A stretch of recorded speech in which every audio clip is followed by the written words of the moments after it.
So you want to read Nietzsche, but you don't know where to start. Viewers of the channel often ask me which book of Nietzsche's is the best to begin with, and as with almost everything about Nietzsche, the answer is complicated. It's understandable why approaching Nietzsche can be so puzzling, because his most famous book, Thus Spoke Zarathustra, is almost certainly a bad place to start. Nietzsche wrote Thus Spoke Zarathustra in the style of religious literature, like the New Testament, and often his main character teaches by metaphor or allegory. At times, other characters appear in the text and make philosophical claims, but it isn't always clear to a new reader whether we're supposed to take their words critically or as authoritative or something in between. One can certainly glean some interesting philosophical insights from the book, even as a new reader, but it's very easy to get confused or bogged down, or to miss references to Nietzsche's previous ideas or to other philosophers, and some of the scenes, especially in the later books, are almost dreamlike. It's not impossible to begin here, but you're trying Nietzsche on hard mode without even learning the basics. Many people who do start here quit here. But suppose instead you decide to go chronologically and begin with Birth of Tragedy. You'll also probably find yourself treading water. Birth of Tragedy is definitely easier than Zarathustra as a starting point, but it's a very different Nietzsche from the Nietzsche that writes basically everything else in his canon. For one, this is a work of classical philology, written while Nietzsche was a college professor. If you aren't familiar with the Greeks, if you haven't read any of the Greek tragedies, much of what Nietzsche discusses will be foreign to you. In addition to this, Nietzsche more or less assumes you have familiarity with the Socratic dialogues, with other classicists such as Winckelmann, with modern trends in opera, with the music of Wagner, and with the philosophy of Schopenhauer. Unless you do quite a lot of preliminary reading, much of Birth of Tragedy is going to go over your head. Again, you can still get a lot out of this work, even going in blind, but as an introduction to Nietzsche's philosophy, it's an unusual one. Once again, you're setting yourself up for failure if you choose to start here. So, where should one begin when approaching Nietzsche? In my view, there are three ideal starting points, each of which has an upside and a downside. I want to be absolutely clear that I am not saying this is the only way to approach Nietzsche, that this is the only definitive way to dive into his works. There are certainly arguments that could be made for an entirely different strategy. This is just my opinion, albeit an opinion informed by reading and rereading Nietzsche's books for almost 20 years now.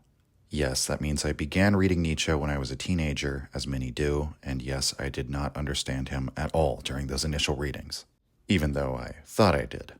Hopefully, I can help you avoid the pitfalls that myself and many others fall into when approaching Nietzsche.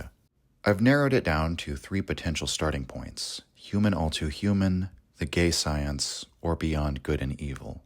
The reason I've picked these three is that each of these books attempts to present Nietzsche's entire philosophy. Each book covers virtually all the domains of philosophical inquiry: metaphysics, morality, religion, aesthetics, politics. Which option you decide for as a new reader should depend on your own background in philosophy and which reading experience sounds most congenial to your taste. Human All Too Human is Nietzsche's first pure philosophy book.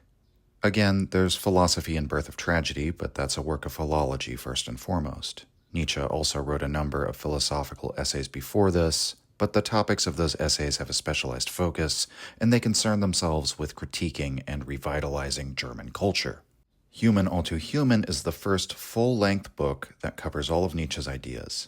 It is a complete departure from philology and from the influence of Schopenhauer and Wagner, who shaped much of Nietzsche's early thought. If you're committed to tackling more of Nietzsche's work than just a single book, I would recommend you start here with Human All Too Human, because you'll be in a better position to perceive how his thought develops. If you're one of those who wants to proceed chronologically, this is the best way to do so. Start with Human All Too Human instead of Birth of Tragedy, and then continue with Daybreak and The Gay Science. After this, you could probably even just continue chronologically if you feel ready for it and tackle Thus Spoke Zarathustra without too much trouble. The upside of this approach is much the same as the downside, however. most of Nietzsche's famous ideas do not yet appear in Human All Too Human.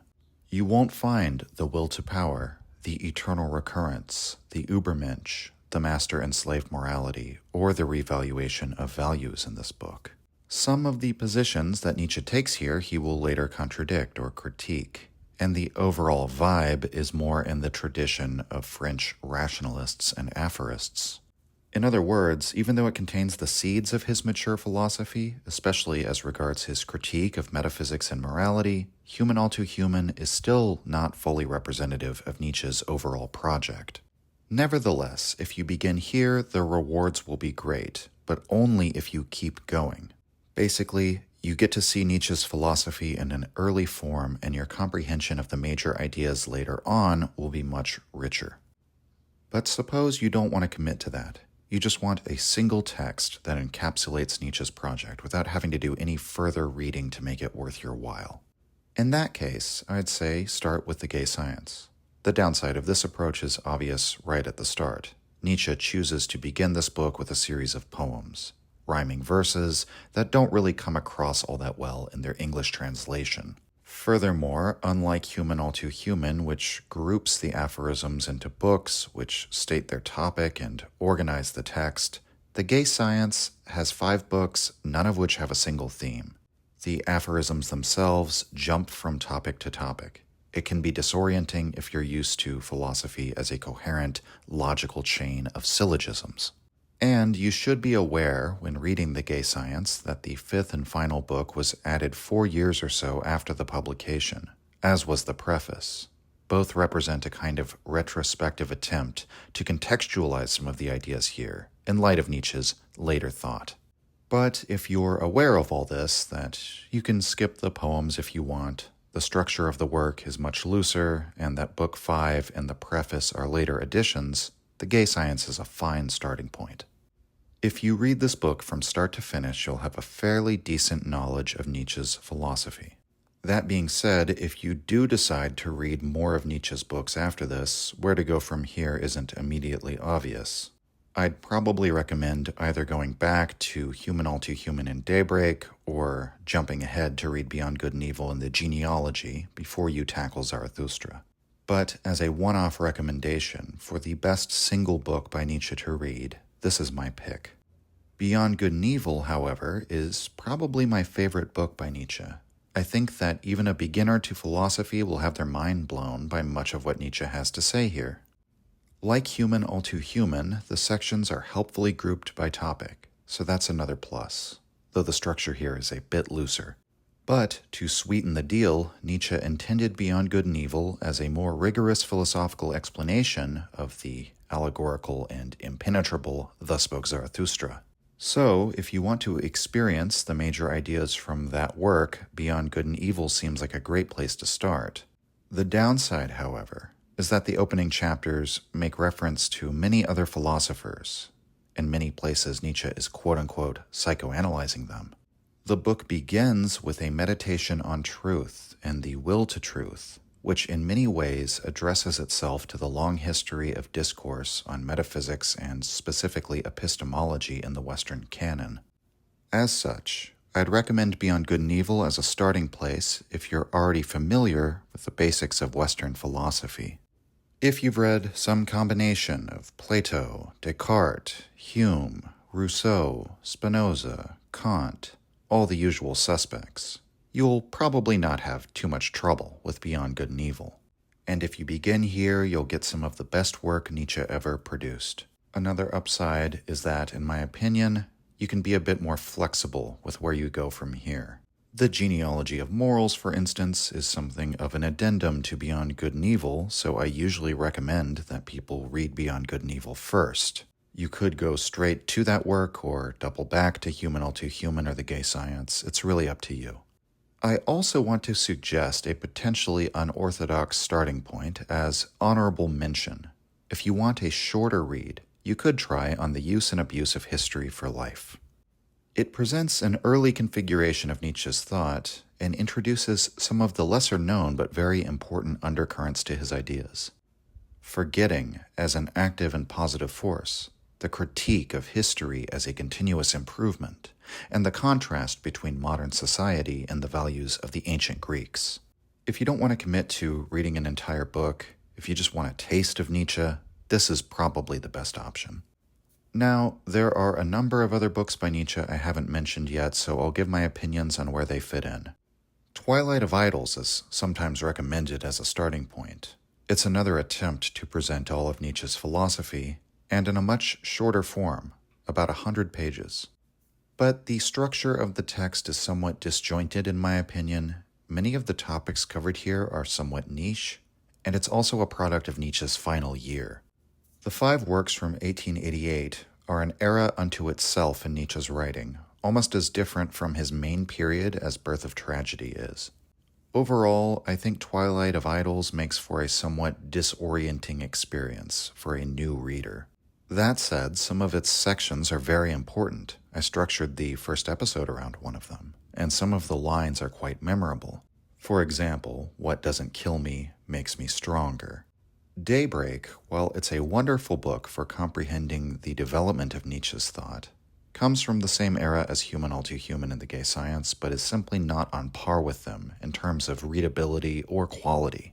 It isn't bad, not by a long shot, but it's one of the least emotionally impactful texts by Nietzsche, just in terms of the overall experience. It's a transitional phase in his thought, in my view. That's why it should either be experienced as part of a chronological reading that takes in the whole development of Nietzsche's thought, or examined later. Like the unpublished notes collected in Will to Power, I often return to Daybreak as a sort of reference, a collection of aphorisms, rather than a reading experience, if that makes sense.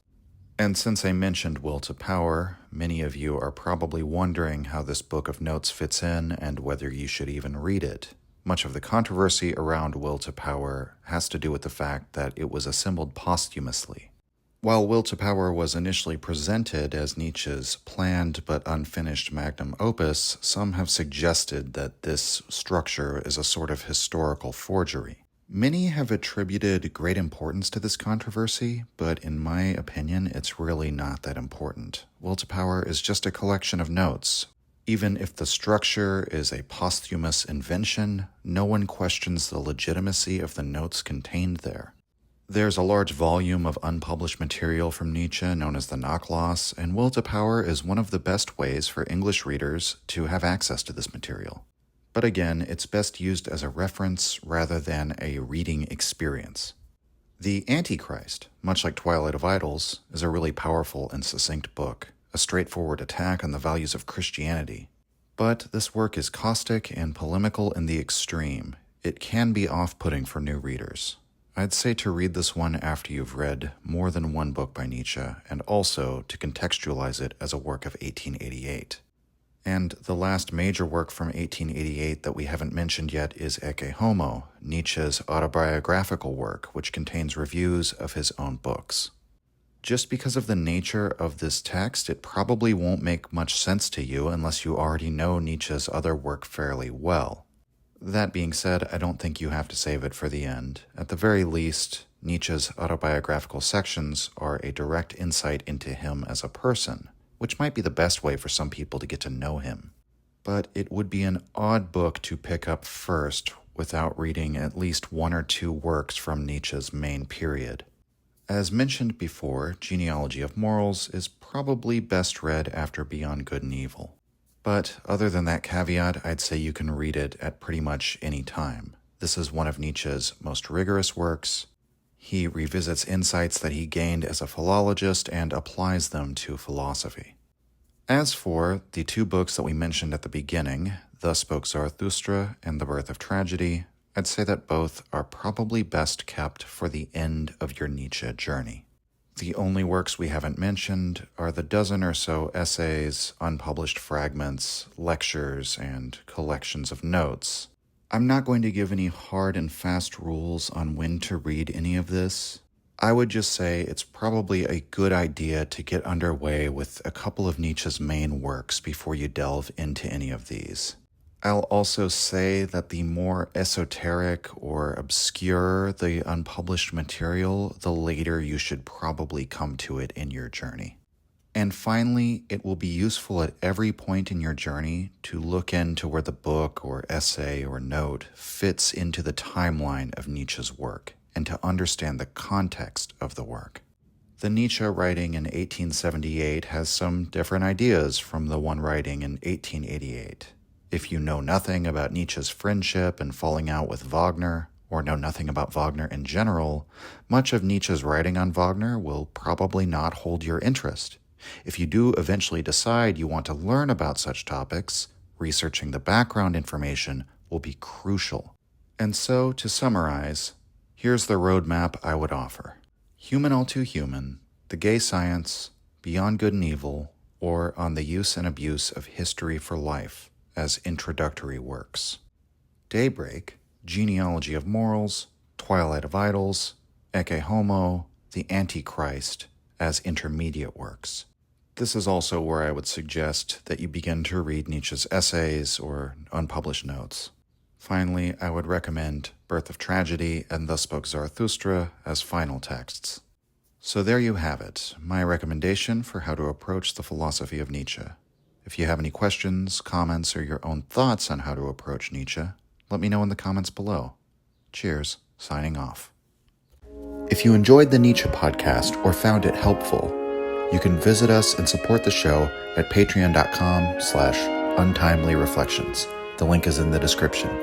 Or just share the show with any of your friends that you think might enjoy it or on social media. Thank you for your support.